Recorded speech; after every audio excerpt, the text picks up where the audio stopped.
नमस्कार मित्रांनो, मी गणेश मानकर. इन्फिनिटी स्पर्धा परीक्षा अकॅडमीच्या एका नवीन व्हिडिओमध्ये तुमचे स्वागत आहे. रेल्वेसाठी भरती आलेली आहे. जवळपास 14 एक पद, विविध पद आहेत. तर याच्यामध्ये महिलांसमोर प्रश्न आहे की कोणत्या पदाला काय प्रेफरन्स द्यावा, महिलांसाठी कोणती अशी पद आहेत की जी सुटेबल असू शकतात.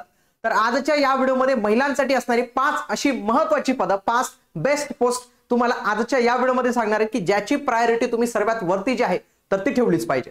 तर आपण व्हिडिओला सुरुवात करूया.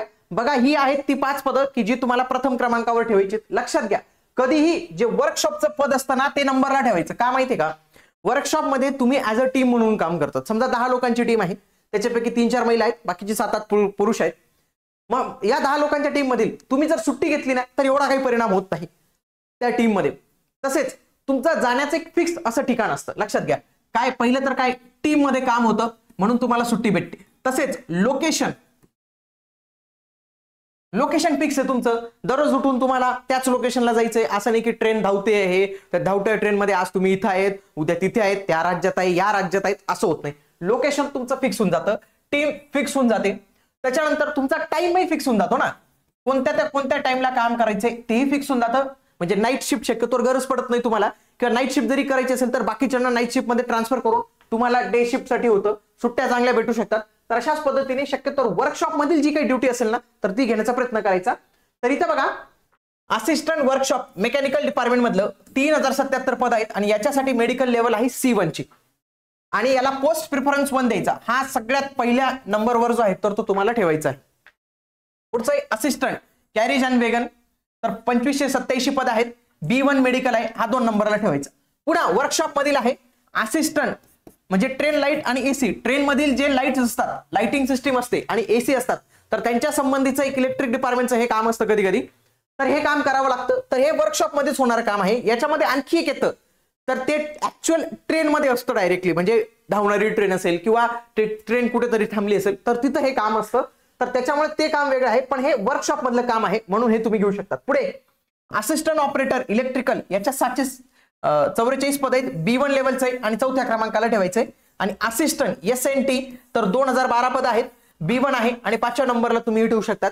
ही 5 पद तुम्हाला पहिल्या 5 प्रिफरन्स मध्ये जे आहेत तर ते ठेवायचे आहे.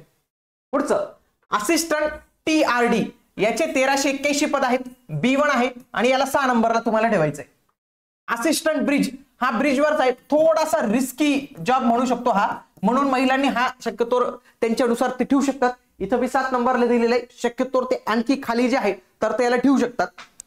पुढचं असिस्टंट लोकोशेड इलेक्ट्रिकल 950 आहे. B1 आहे, 8 नंबरला आहे.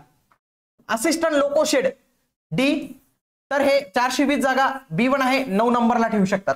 असिस्टंट TL अँड AC, तर हे 10 नंबरला आहे. B1 आहे, 1041 जागा. पुढं असिस्टंट ट्रॅक मशीन, हे मशीनवरचं काम असतं, थोडेसे कपडे खराब होण्याची शक्यता असते, हे थोडं हार्ड काम आहे म्हणून तुम्ही याला 11 नंबरला ठेवा. याचे 799 जागा आहे आणि मेडिकल स्टँडर्ड याचं असणार आहे B1 चं. पुढे असिस्टंट परमनंट वे PV, हे पण थोडंसं ट्रॅकचं काम असतं, पण याच्यात तुम्हाला ट्रॅव्हलिंग अलाउन्स पण भेटू शकतो. 257 जागा आहेत, B1 आहेत आणि 12 नंबरला ठेवू शकतात. पुढे पॉइंटमन B, हा सिग्नल एक्सचेंजचं वगैरेचं काम करत असतो, हा 13 नंबरला ठेवा. याच्या 5000 प्लस जागा आहेत आणि A2 आहे. पुढे सगळ्यात जास्त जागा आहेत ट्रॅक मेंटेनर, पण या सगळ्यात शेवटी का ठेवायला सांगतो कारण की याच्यामध्ये खूप हार्ड लेवलचं काम असतं. त्याच्यानंतर याच्यामध्ये बाहेर पण ड्युटी लागते, त्याच्यामुळे हे थोडंसं कपडे खराब होण्याचा पण जॉब आहे. पण याच्या 13187 जागा आहेत. याचं B1 आहे, 14 नंबरला ठेवू शकतात. परंतु ज्या महिलांना वाटतं की मी एवढं हार्ड काम पण करू शकते किंवा ज्यांना वाटतं मी हे काम करू शकते, तर ते हे 1 नंबरला पण ठेवू शकतात कारण की याच्यात सगळ्यात जास्त वॅकन्सी जे आहे. आता याच्यानुसार जो तुमचा क्रम आहे तर तुमच्या प्रिफरन्स काय, तुमचे पसंती काय, तुमची नापसंती काय, तुमच्या घरची कंडिशन काय, तुमचं सामाजिक बॅकग्राऊंड काय, तुमचं आर्थिक बॅकग्राऊंड काय, तर या सगळ्या गोष्टी कन्सिडर करूनच तुम्ही जो आहे तर तो निर्णय घ्या. इथं फक्त मी ऍज अ एक जनरल पर्स्पेक्टिव्ह व्ह्यूज आहे तो सांगितलेला आहे. सगळ्यांनी अशाच पद्धतीने घेतलं पाहिजे किंवा सगळ्यांनी असंच केलं पाहिजे तर तसं नाही आहे. तुम्ही तुमच्या पद्धतीने व्यवस्थित पद्धतीने ठरवून घ्या कोणत्या पदाचं काय काम आहे. याच्याविषयीचा सेपरेट व्हिडिओ आपल्या चॅनलवर आलेला आहे, तो एकदा बघून घ्या. त्याच्यानंतर पोस्ट प्रिफरन्सचा तुम्ही जो आहे तर तो निर्णय घेऊ शकता. तर अशा पद्धतीने आहे. वाटल्यास मी बाजूला होऊन जातो, तुम्ही एक स्क्रीनशॉट घेऊन ठेवा आणि या स्क्रीनशॉट प्रमाणे तुम्ही जे आहे तर तो तुमचे सर्व कामं जे आहे किंवा जो फॉर्म भरायचा आहे तर तो तुम्ही इथं करू शकता. ठीक आहे. तर अशाच माहितीपूर्ण व्हिडिओसाठी आपल्या चॅनल आहे मित्रांनो, इन्फिनिटी स्पर्धा परीक्षा अकॅडमी. इथं सबस्क्राईब बटन आहे, याला सबस्क्राईब करा. इथं आपली टेलिग्रामची लिंक दिलेली आहे. इथून देखील आपलं टेलिग्राम चॅनलचं हेच नाव आहे, ऍप्लिकेशनचं पण हेच नाव आहे. तिथून जाऊन तुम्ही आपले विविध कोर्सेस जे आहेत तर ते परचेस करू शकतात. भेटूया आता आपण पुढील व्हिडिओमध्ये. तोपर्यंत जय हिंद, जय महाराष्ट्र, धन्यवाद.